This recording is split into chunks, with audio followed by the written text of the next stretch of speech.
I want to give you an end of May update from Union Rescue Mission right here in my office. And May has been a good month, a very productive month.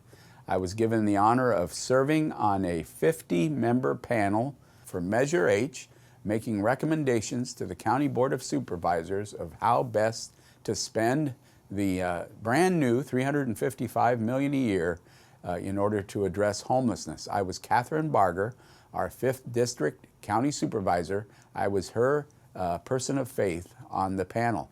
And I can tell you honestly that I helped turn a 3-meeting plan into a 5-meeting plan because of some questions that not only I asked, but others asked.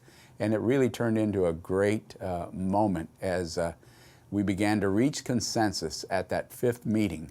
I held up on consensus until I got one thing through, and that was making children and families the top priority for emergency shelter. Also received a couple of honors, and when I receive an honor, as I shared at the events, I don't receive the honor on my own. Whenever I receive an honor, it's on behalf of the Union Rescue Mission team.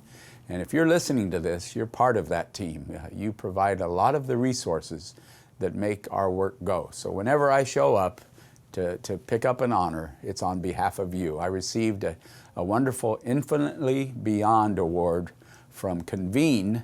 If you look it up, convenenow.com, 500 CEOs, Christian CEOs from around the country decided to give me an award for the work that I do, the work that we do here at Union Rescue Mission. I also had one of the biggest honors of my life, the Central City Association, CCA, in downtown LA, great friends of ours.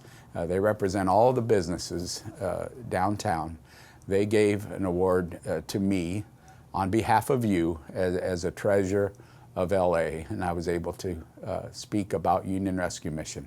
And we had a great time. Then I had one of the most interesting, fun, you know, you've heard of the most interesting man in the world, but I got to do the most interesting wedding ever. I was the pastor and officiant at a wedding of 2 people who had previously lived on the streets of Skid Row, a couple who met and began protecting each other on these mean streets, who are now in recuperative care, and they're heading toward moving into housing. But they've been looking out for each other for 11 years, and I met them and their friends at the recuperative care facility. We walked to a local neighborhood park, and we did a church wedding at the park and united this wonderful couple in holy matrimony. So it was quite an honor, quite a picture as this wedding party, we led the parade to the park and back, and a joyous moment for the couple. Also wrote a blog, I hope some of you read it. It's called Between a Rock and a Soft Place. And the rock is our budget and our revenue, and the soft place is our hearts.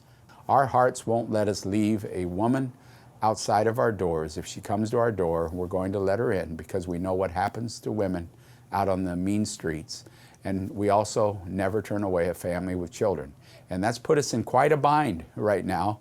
Our costs are way up, and our number of people are up by 55%, but our giving is down by nearly 23%. And that's why we're between a rock and a soft place. And when you hear this, we will need to raise about $5 million in the next 30 days, ending June 30th, if we have any hopes of ending our budget in the black, ending strong, and continuing to step up the way we've been stepping up. If we don't raise $5 million in these last 30 days, we'll have to face some tough consequences of reducing our care and also have an impact on our staff. And so I'm asking you, we have a $500,000 match right now, and you could help by giving a gift, having it doubled. You could help us reach that $5 million goal. I know it sounds impossible, but it's not. We've seen it happen before, but it's going to take intervention from our Lord above, and that intervention is going to have to come through you giving a sacrificial gift. And so if you love Union Rescue Mission, if you love the work that we do, if you care about the 1,300 plus guests who we serve, consider a sacrificial gift today. Thank you, and God bless you.